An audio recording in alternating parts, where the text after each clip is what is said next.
Ајде за момент да заборавиме на чистокрвните педигреа и позлатените одгледувачници. Затоа што вистинската револуција веќе се случува, тука, на улиците, со поводник во шепата и јазик надвор.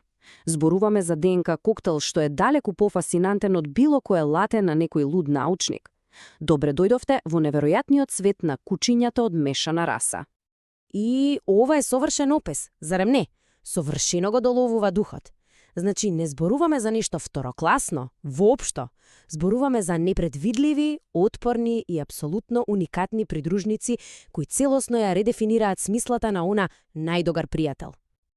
Значи, ова не е само некоја приказна за кучиња.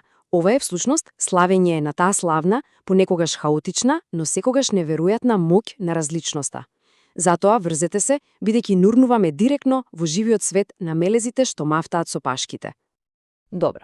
Ајде да видиме што се крие зад сето ова. Што ги прави толку посебни? Тука ќе истражиме таа фасцинатна генетска лотарија што им дава огромна предност на мелезите. Заборавете на едноставните нацрти. Овие кучиња се жив доказ за најдобрата импровизација на природата. Па еве го тајниот сос за многу мелези. Се вика хибридна виталност. Што значи тоа? Замислете го како активирање на скриени супермоки, кога ќе се спојат две различни генетски линии. Послабите гени, оние кои може да предизвикаат наследни проблеми, често пати се едноставно надгласани од посилните, поздрави гени од другата страна. Гениално, нели? И тука ја гледаме клучната разлика.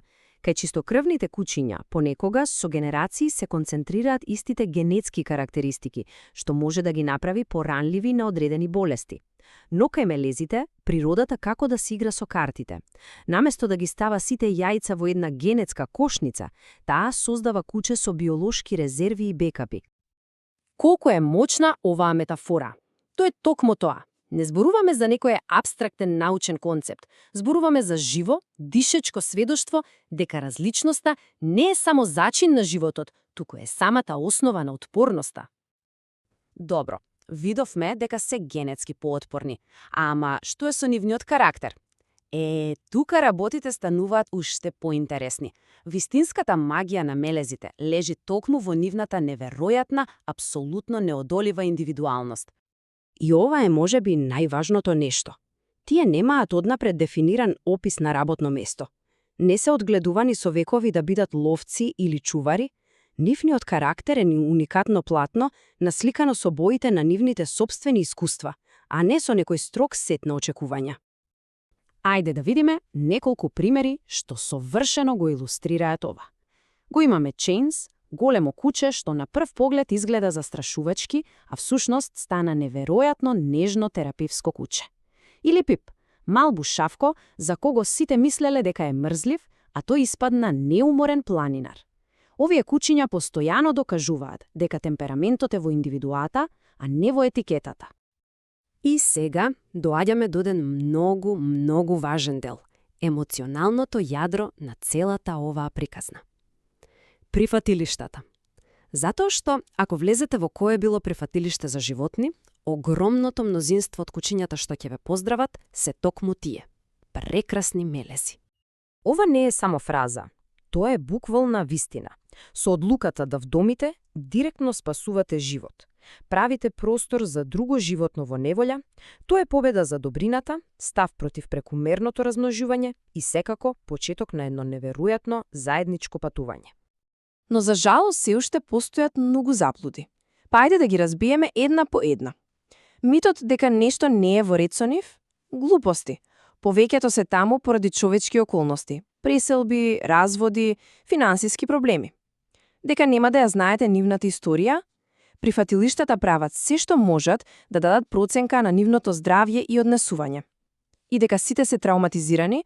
Не, тие се неверојатно отпорни и само чекаат шанса да го покажат своето вистинско, прекрасно јас. И кога ќе вдомите куче, станувате сведок на вистинска магија. Гледате како тој колеблив поглед се претвора во доверба, како анксиозноста се топи. Гледате како нивниот уникатен карактер, можеби потиснат од стрес, почнува да блеска. Тоа е искуство што не се опишува со зборови. Со тоа влегуваме во последниот славенички дел. Време е да се фокусираме на чистата радост и авантура што ја носи животот со куче од мешана раса. Ова е, на некој начин, избор на патеката по која поретко се лае, прифаќање на едно убаво непознато.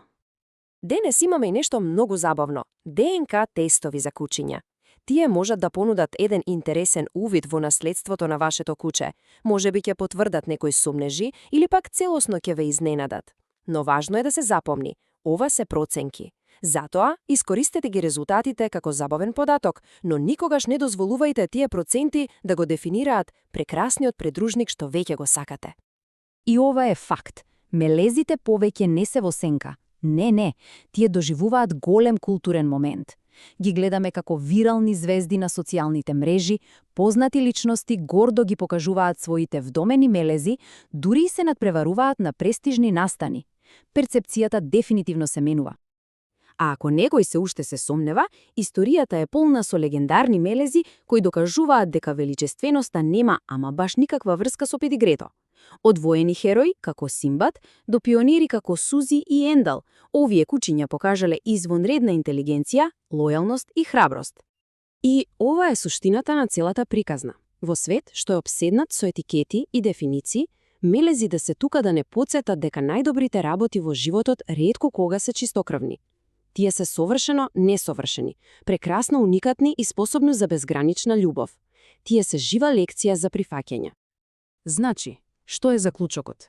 Да се одлучите за куче од мешана раса, значи да се одлучите за доживотна радосна непредвидливост и една навистина длабока поврзаност.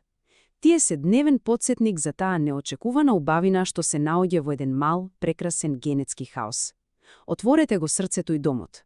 Магијата на мелезите чека.